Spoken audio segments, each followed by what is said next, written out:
I'd like to go straight across to my colleague Kadamani Sharma, who joins us at this stage, because Kadamani, the big concern has been an expansion of the warfare with airstrikes taking place on Damascus and Aleppo. Well, Vishnu, it is not the first time that Israel has actually bombed these two places. But the thing is that it is not accepting. It has neither confirmed nor denied. I heard the guest on your show say that he is not either confirming or denying. But the fact is that this place has been, Syria has been a conduit for weaponry. And at this time, when Hamas has mounted a terrorist attack on Saturday, they do not want any more weaponry coming into Hamas through any of other countries. So this is the experts do believe that this is the reason Israel has done that. Israel is trying not to let the conflict escalate on other borders, while it is concentrating on the Gaza border, which is the main route which the Hamas terrorists took to come into south of Israel and massacre so many civilians.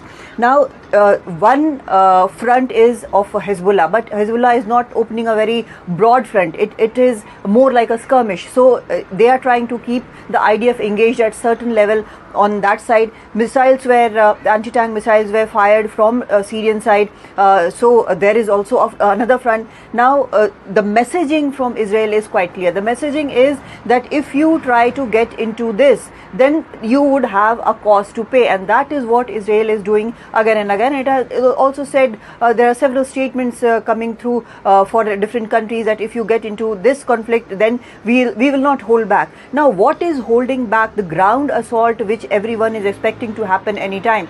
Now, there are hostages, more than 100 hostages, including Americans and people of other nationalities and dual citizens, who are being held in Gaza. Now, where they are held, it is still not clear. The energy minister said that the power and fuel supply will not be restored to Gaza till the hostages are released. But there is no sign of any relenting by Hamas. They are still holding on to what they have, and they are firing rockets, and they are giving statements which are not very conciliatory. So this is, at the moment, there is no ground assault taking place, but of course at the border there is such a fortification. You would see tanks, you would see military vehicles, you would see numbers and scores of military people there. Police is there in every town. The towns have been evacuated. Most of the people have left these rural towns, settlements, or the towns which are there on the southern side of Israel. They have shifted to other places. But Israel is ready to do whatever it thinks is right after what has happened on Saturday. But at the moment, the main concern is of an escalation which the world powers are trying to avoid. Now, Secretary Blinken of United States was here today. Yesterday, James Cleverly was here.